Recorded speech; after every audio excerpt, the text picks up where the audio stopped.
Shalom, shalom, Israel. First and foremost, I want to give all honor, glory, and praises to YAHAWAH, Hashem, YAHAWASHI, Hashem, RICANS. Double honor to the elders and apostles of great millstone who taught us truth to the Spirit.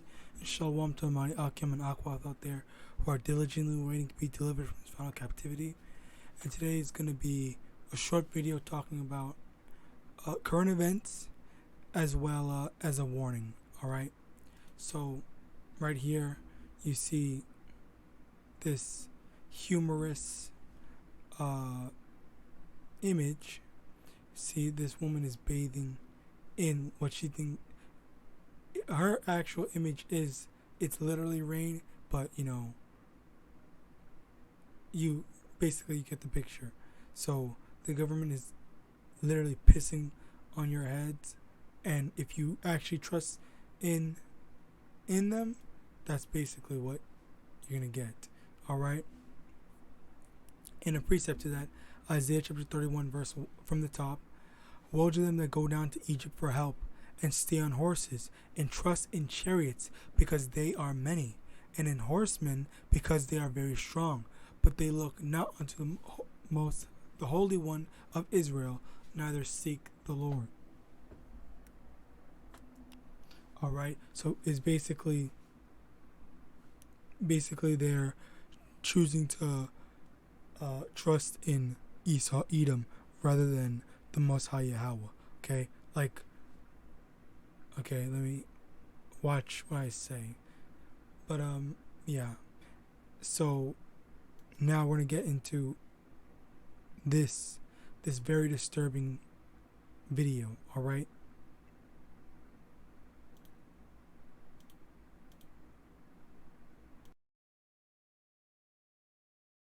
This is my son, Cameron. He attends Leander High School, and I'm going to explain to you the book that he received. But Mr. McKay, I pray you're a man of your word. Last week, I asked my children if I could check the books that they've picked up from the school. My son picked up this brand new book from the shelves in class, Lawn Boy. He was under the impression it was about a kid that ends up with a gig mowing the grass at Disneyland. I'd like to share a few quotes with you. This first one, just turn it around.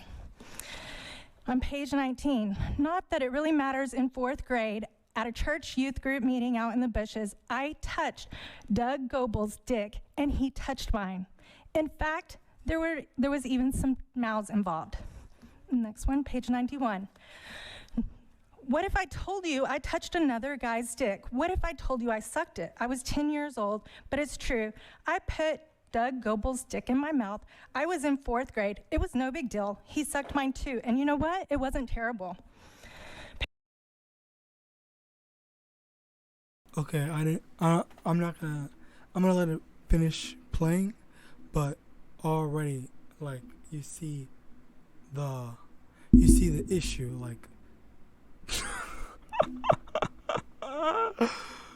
oh my god, I'm sorry. I laughed a lot. I laughed pretty hard the first time I heard it, because I just thought it was this is literally in school material. Like this is something that you would have to, back in my day when I was still in school, this was something that people would search up and share as a joke. Okay, not in the sense that I'm already making myself seem weird, but the people I hung around, they would find stuff like this as a joke. They weren't gay, but yeah, basically stuff like this would be for a joke. But you have a teacher literally showing this, making his class read it. This is graded, okay? So that's a crazy thing about this, because it's not a joke. And the crazy thing, what's even more crazy is that this is allowed. You're allowed to see or read about a kid or people or kids doing gay stuff, but porn, watching a man and a woman have sex, that, or even reading about that, like 50 Shades of Grey, that in what's it called, in language arts or whatever, that is prohibited. Like, kids can't read that, but they can read about some boy sucking another kid's dick, okay? Or if not, I don't know how old they are, I didn't read the book, but basically this is what they're allowing. All right, so continuing on in the video. Page 174. I don't know if I made a sign for this one. Yeah, I did. He talked about old times at the church, but never mentioned our penises, or the fact that he never said 10 words to me after our little foray in the bushes. Not a single reference to holding or tugging or sucking dicks. All I could think about while he was chatting me up was his little salamander between my 4th grade fingers, rapidly engorging with blood. Page 230. I didn't.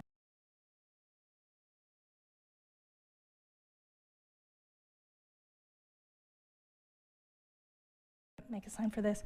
Why won't you admit we sucked each other's dicks? We shared a Hershey's bar, then you showed me your dick. The next thing I know, it's in my mouth. We sucked each other's dicks, and you're pretending it didn't happen.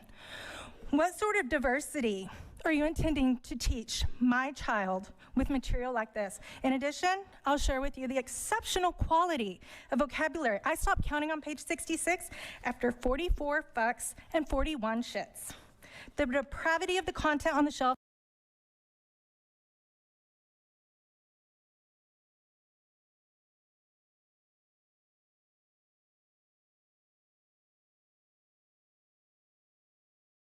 For 44 fucks and 41 shits.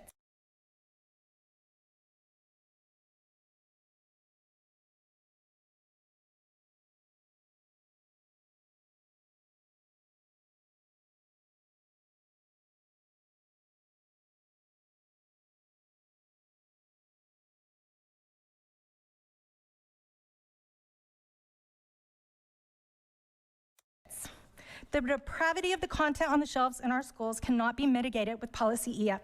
At this point, I need you to know that according to... I literally just realized that my mic was muted, Slakia. Basically, she said there's 44 F-bombs used in that book, but she stopped counting, so she didn't count all of it. And there's 41 S-bombs used, okay? And on top of that, it is a 4th grade kid that's the one committing the act, all right, in the book. And they think that is appropriate school material for kids to be learning about, even though they would never in a million years put a book like 50 Shades of Grey, or just letting kids look at or read about normal pornographic stuff, but they will allow them to learn about homosexual pornographic stuff, right? Policy FFH, hold this one please. Local sexual harassment is defined as unwanted sexual advances, sexually motivated verbal, nonverbal conduct, or other conduct or communication of a sexual nature when the conduct is so severe, persistent, or pervasive that it affects the student's ability to participate in or benefit from an educational program or activity, or otherwise adversely affects the student's educational opportunities or creates an intimidating, hostile educational environment. What sort of educational environment do you think the plethora of sexually graphic books selections create for my children, or for any child for that matter? I won't go into my 4th grade daughter, but we don't, this is not a thing for 4th graders. Who normalizes sex acts between 4th graders? I'll tell you who. Pedophiles. So it's fortuitous that you invited the Leander Police Department to visit tonight so that we can talk about. And then they had to cut her off number one. And number two, she got the police to come to go and talk to them about that, because that is honestly pedophilic behavior. Like, that's very concerning, and I am so glad I did not go to school during this time. Like, yo, you guys need to make sure you know what they're teaching your kids, all right? But anyway, reading a scripture, something that we all know, obviously, but just for the sake of bringing it out. Leviticus chapter 20, verse 13. If a man also lie with mankind as he lieth with a woman, both of them have committed an abomination. They shall surely be put to death. Their blood shall be upon them. Okay? So, understand that this whole homosexuality thing, it is not going to fly with the Most High. Alright? And that was pretty smooth, actually. Yeah, that is not going to fly with the Most High. You can't. No, that is anti-life. Okay, that's against life, because there's no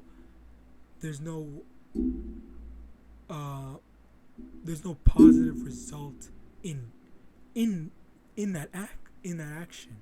All right, there's nothing good coming from it. All right. That's just wicked lust, all right? And at the end of the day, it's just a fetish.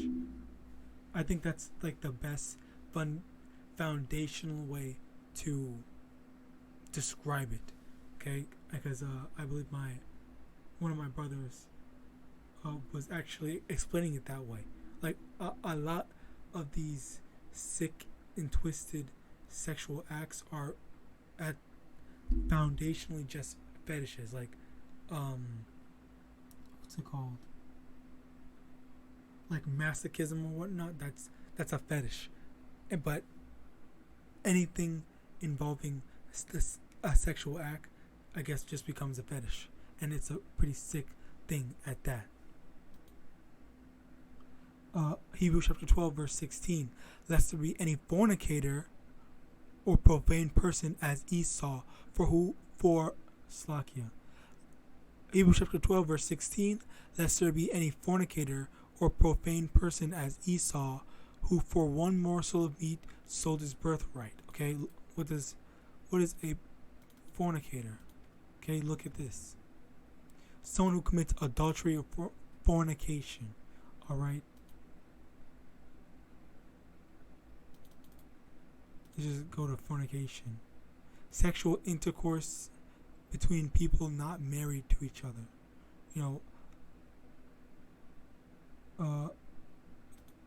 Just basically, well, I guess that's specific. People not married to each other, but just basically sex acts. And profane, relating or devoting to that which is not sacred or biblical, secular rather than religious. Okay, that's what Esau is. He's not everything he does. Like, that's also the atheism. All right, because I'm pretty sure most countries that's not an Edomite country, they have some sort of religion, or they believe in some sort of higher power. Like the Indians, they have Buddhism, as well as the Chinese and whatnot. They also have in the Middle East, they have Islam and whatnot. Like most of these countries, most of these nations believe in a higher power.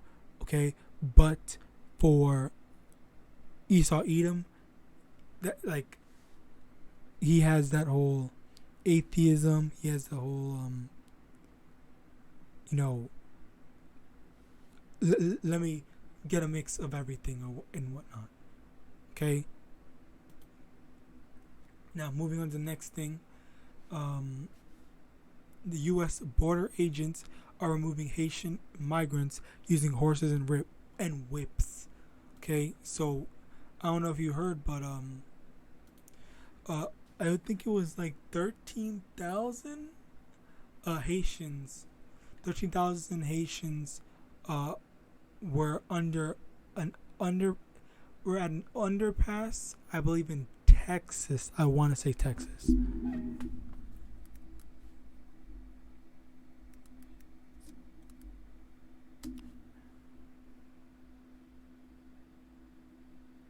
Yeah, and they went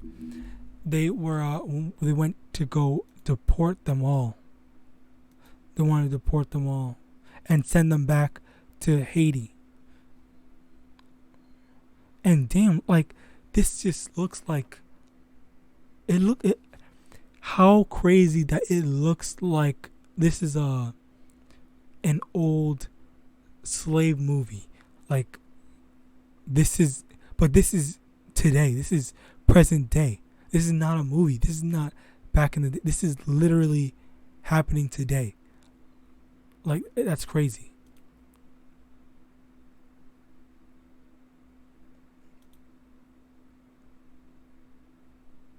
Yeah, here.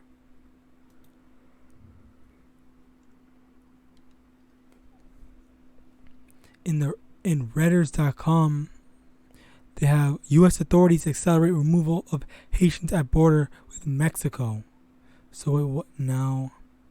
U.S. authorities moved some 2,000 people to other immigration processing stations on Friday from a Texas border town that has been overwhelmed by an influx of Haitian and other migrants, the Department of Homeland Security said on Saturday.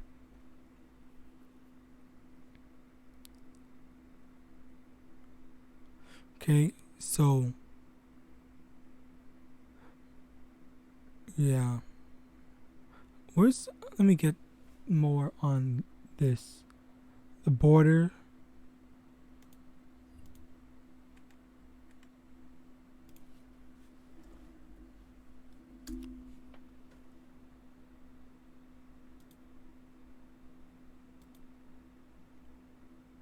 Like, they're really just showing But I'm also very proud that my wife is white. What? But they're basically showing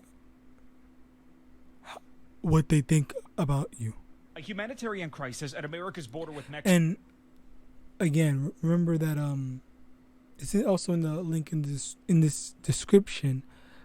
Haitians are actually, they're Israelites as well. They are of the tribe of Levi. All right. Mexico has become a full crisis of conscience for the U.S. Department of Homeland Security. It is tragic and it is heartbreaking. For more than 3 weeks, the border bridge connecting Del Rio, Texas with Mexico has served as the only shelter for thousands of Haitian migrants, many having fled a country devastated by natural disasters and political turmoil, only to arrive to a hellish landscape with squalid conditions. This woman says kids are starving to death and several people are sick. Thousands have already been deported back to Haiti under a policy imposed by Donald Trump, which uses the pandemic as a reason to deny them from crossing the border. We have reiterated that our borders are not open and people should not make the dangerous journey. Families and asylum seekers are all that's taken for processing, but it isn't deterring the flood of migrants who face an aggressive response from border agents, some on horseback using intimidation to keep people off American soil. I don't think anyone seeing that footage would think it was acceptable or appropriate. DHS has referred the matter for internal investigation, and the vice president, who is tasked with handling the immigration crisis, is pushing back on critics who argue. Yo, this is literally like slave catchers. Like, they literally hired slave catchers. Like, that's like, did they get like a time machine? Does Esau have a time machine that we don't know about? And he just got the slave catchers from way back when. The White House is either doing too much or too little to help migrants. Talk about a country that has just experienced so House is pushing back on immigration, and the vice president, who is tasked with handling the immigration crisis, is pushing back on critics who argue the White House is either doing too much or too little to help migrants. Talk about a country that has just experienced so much. Hey, you know what's funny? Hold on.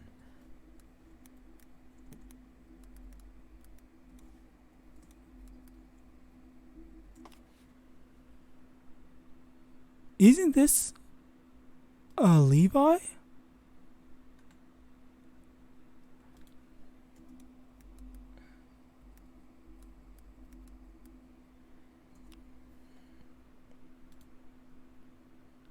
Adonai, blah blah blah blah. Oh, Jamaican. Never mind.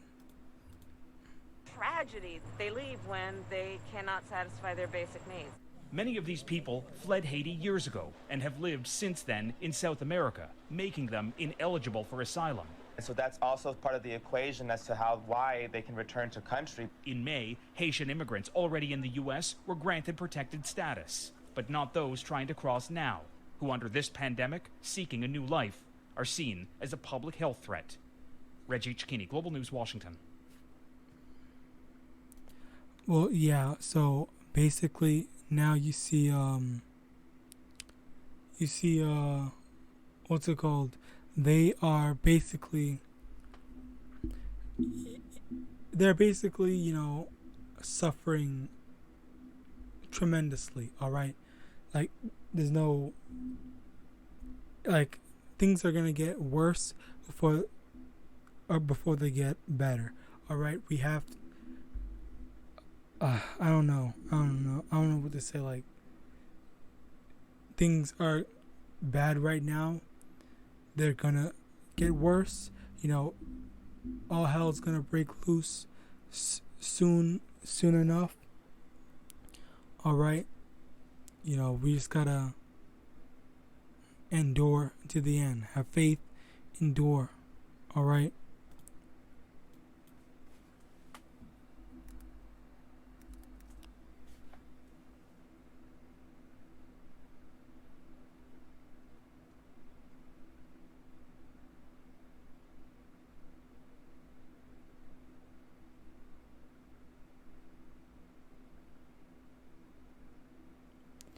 I can't find it, but basically at the end of the day, it's bad right now and it's gonna get worse. All right, so return to the Heavenly Father, the Most High, YAHAWAH and YAHAWASHI. Keep all these laws, statutes, commandments. Man, like, things are bad right now. That's all I can say. And with that, I want to give all honor, glory, and praises to YAHAWAH and YAHAWASHI. I hope this lesson was edifying, eye-opening. And with that, I want to say Shalom.